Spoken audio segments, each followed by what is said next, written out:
और अब खबर रूस यूक्रेन युद्ध से जुड़ी हुई। रूस और यूक्रेन का युद्ध वक्त बीतने के साथ ही बेहद खतरनाक होता जा रहा है। रूस यूक्रेन जंग में आज बात परमाणु तंदूर की करेंगे, जो कि अचानक जलने लगा है।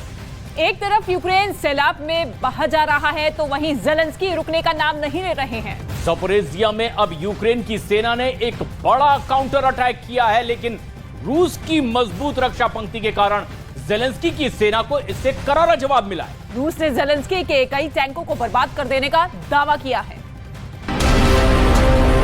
Верховний головнокомандувач Збройних сил України Володимир Зеленський.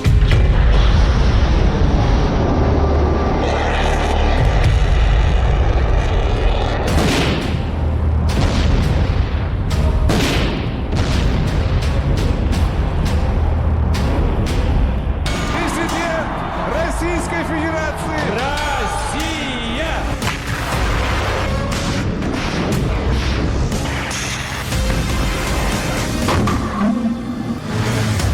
डोनेट्स्क में एक रात में 250 सैनिकों के मौत की नींद सोने के बाद भी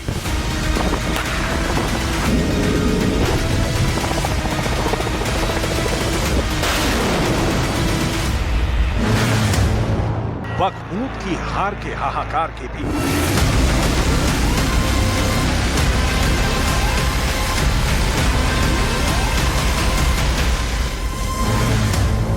कखोका बांध के टूटने से जल प्रलय के बावजूद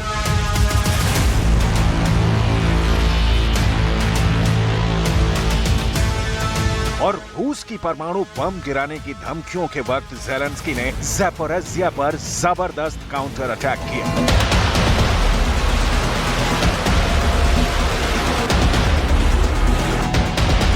इतना भीषण कि रात से ही मिसाइलों, बमों और गोलीबारी की आवाज बचे खोचे ज़पोरिज़िया में जलजला पैदा कर रहे हैं।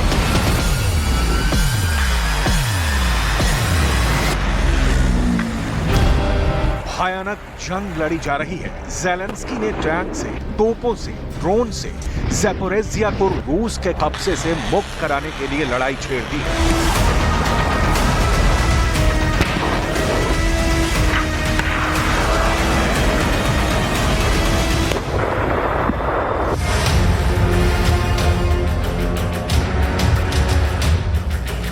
बाढ़ के कहर से बर्बाद होते खेरसौन की तस्वीरें देख ज़ेलेंस्की के घुटने टेक देने की आशंका वाली खबरों के बीच ज़पोरिज़िया जलने लगा है। ज़ेलेंस्की का प्लान आप सुनेंगे तो आपको यकीन हो जाएगा कि 20% यूक्रेन की जमीन पर कब्जा करने वाले पुतिन के दावों की इस वक्त हकीकत क्या है। दुनिया भर के एक्सपर्ट मान रहे हैं कि ज़पोरिज़िया पर चढ़ाई का प्लान बहुत सुनियोजित है। बहुत लंबे समय से इसे तय किया जा रहा था। जब मौका आया तो ज़ेलेंस्की के जांबाज कूद पड़े हैं ज़पोरिज़िया बचाने, उस पर कब्जा करने के लिए।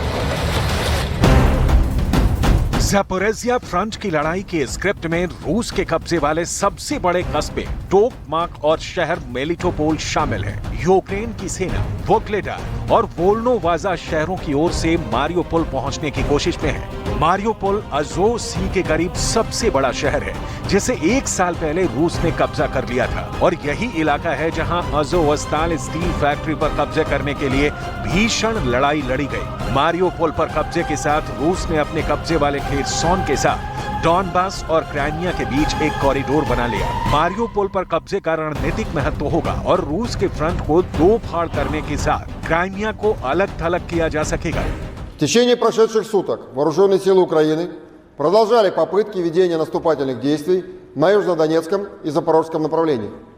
В районе Времевского выступа подразделениями группировки войск «Восток» отражено 4 атаки противника, проводимых силами до 2 батальонных тактических групп, усиленных танками в районах населенных пунктов Левадная Запорожской области, Новоселка, Сторожевое и Нескучное Донецкой Народной Республики. На запорожском направлении решительными и грамотными действиями подразделений российских войск ज़ेलेंस्की ने युद्ध की शुरुआत में ही लाउड एंड क्लियर मैसेज दे दिया था कि पुतिन के 72 घंटे में यूक्रेन विजय का सपना पूरा नहीं होने वाला। ज़ेलेंस्की पुतिन को यूक्रेन थाली में परोस कर नहीं देने वाले, और अब उदाहरण सामने है। रूस दक्षिणी यूक्रेन पर विजय प्राप्त कर अगराता रहा है।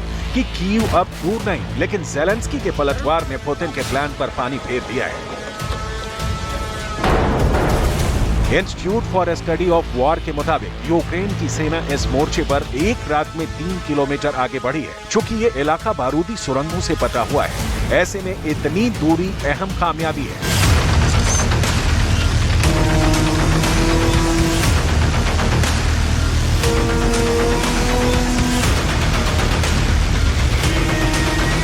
बखमूत के मोर्चे पर जीत के बीच ज़पोरिज़िया में यूक्रेन के काउंटर अटैक ने क्रेमलिन को हिला दिया है। कहा जा रहा है कि ज़ेलेंस्की ने कुछ महीने पहले इसकी प्लानिंग की थी, लेकिन अब तक यूक्रेन के सैनिकों की पूरी ट्रेनिंग और पश्चिमी देशों से मिलने वाले हथियार का इंतजार कर रहे थे। जैसे ये दोनों काम हुए, ज़ेलेंस्की अज़ोव सी पर झंडा लहराने के लिए पुतिन को ललकारने लगे। लेकिन कहां से मिली ज़ेलेंस्की को पलट कर मारने की ताकत? कौन है ज़ेलेंस्की के पीछे खड़ा जिसके दम पर ज़ेलेंस्की रूस पर जीत हासिल करना चाहते हैं? इन सारे सवालों का जवाब है अमेरिका के राष्ट्रपति जो बाइडेन का सबसे लेटेस्ट बयान।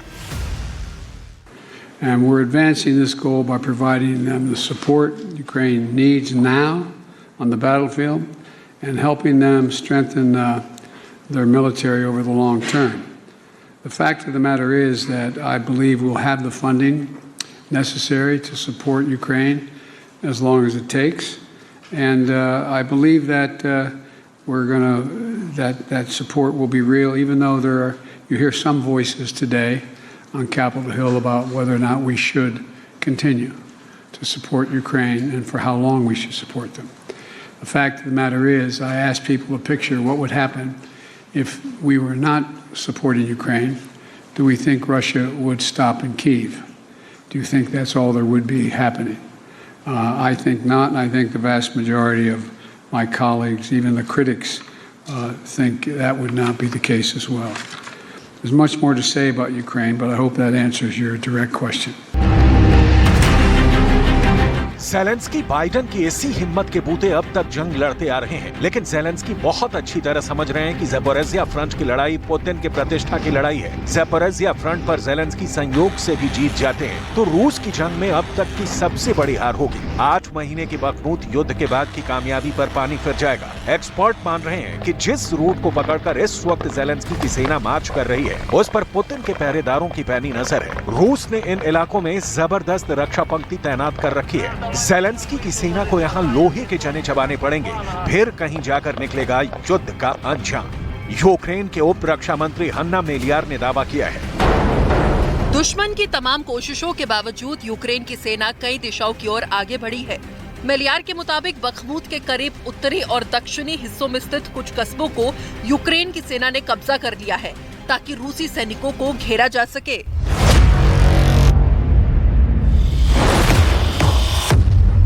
ज़ेलेंस्की ने यूक्रेन की फौज को इसके लिए बधाई दी थी और कहा कि इस खबर का हम कब से इंतजार कर रहे थे।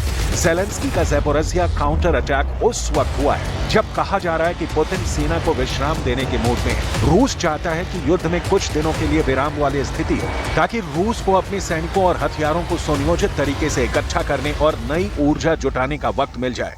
लेकिन ज़ेलेंस्की युद्ध के मूड में है। यूक्रेन चाहता है कि रूस पर इतनी तेजी से और ज्यादा से ज्यादा हमले हों कि रूस को संभलने का मौका नहीं मिले। इस वक्त ज़ेलेंस्की यही कर रहे हैं। राजधानी कीव से 550 किलोमीटर दूर देश के दक्षिण में ज़पोरिज़िया के आसपास लगातार लड़ाई चल रही है। युद्ध के तुरंत बाद ही ज़पोरिज़िया के ज्यादातर इलाकों पर रूस ने कब्जा कर लिया, लेकिन ज़पोरिज़िया शहर अब भी यूक्रेन के कब्जे में है। ये हालात बताते हैं कि पुतिन के विजय के दावों के बीच भी यूक्रेन किस तरह से लड़ता आ रहा है। ज़पोरिज़िया का भूगोल ऐसा है कि यहाँ ज़ेलेंस्की की 1% जीत भी पुतिन का विक्ट्री गणित गड़बड़ कर देगी। ज़पोरिज़िया के न्यूक्लियर प्लांट पर रूस के कब्जे से यूक्रेन को भारी ऊर्जा संकट का सामना करना पड़ रहा है। ये गनीमत रही कि कखोका बांध के टूटने के बावजूद ज़पोरिज़िया न्यूक्लियर प्लांट में वाटर सप्लाई जारी है। कखोका बांध से ही क्राइमिया और ज़पोरिज़िया न्यूक्लियर प्लांट को पानी पहुंचता है। इस पानी की राह में बाधा पहुंची तो न्यूक्लियर प्लांट बम की तरह किसी भी वक्त उड़ सकता है। हालांकि रूस के कब्जे के बाद से ही कहा जा रहा है कि ज़ैपोरिज़िया की परमाणु भट्टी का पारा धमाके के मुहाने पर है। ज़ैपोरिज़िया न्यूक्लियर प्लांट से रेडिएशन शुरू हुआ तो सैलाब से मर रहा यूक्रेन परमाणु विकिरण यानी रेडिएशन से जल मरेगा। ज़ैपोरिज़िया के खतरनाक भट्टियों में तापमान लगातार ऊपर की ओर जा रहा है, जिसका आखिरी चरण होता है धमाका। धमाके के इस चेन को डिटेल में आपको आगे बताएंगे, पहले खतरा देखिए।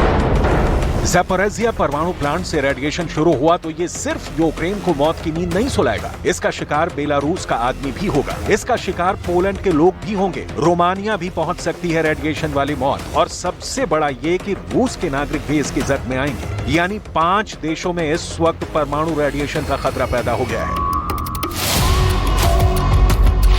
ये कहने का आधार है पेरिस के institute for radiation and nuclear safety यानी IRSN की ताजा रिपोर्ट। इस रिपोर्ट में दावा किया गया है कि कखोका डैम के टूटने से ज़ैपोरिज़िया परमाणु प्लांट को पानी सप्लाई के लिए बनाया गया कूलिंग पॉन्ड तबाह हो चुका है। इस कूलिंग यानी परमाणु भट्टी के तापमान को कम करने के लिए बनाए गए पानी के तालाब से प्लांट को पानी नहीं पहुंचा तो किसी भी वक्त तबाही मच सकती है। आशंका तो इस बात की भी जताई जा रही है कि डैम टूटने से जिस तरह से खेरसोन में कई लाशें तैरती दिखी, ज़ैपोरिज़िया परमाणु प्लांट इलाके में रूस की हार होती है तो कहीं रेडिएशन का खतरा पैदा ना हो जाए, जो पुतिन के परमाणु बम गिराने से भी ज्यादा खतरनाक और खौफनाक हो सकता है। लेकिन अंजाम कुछ भी हो, ज़ेलेंस्की अब रुकते नहीं दिख रहे। ताजा यूक्रेन ने एक बार फिर रूस पर ड्रोन हमला किया है। ज़ेलेंस्की युद्ध में अपने से बहुत बलशाली देश से लड़ रहे हैं, इस बात का सबसे पहले ख्याल रखा जाना चाहिए। और ज़ेलेंस्की एक कदम भी आगे बढ़ते हैं तो रूस की ये बहुत बड़ी हार से कम कुछ भी नहीं मानी जाएगी।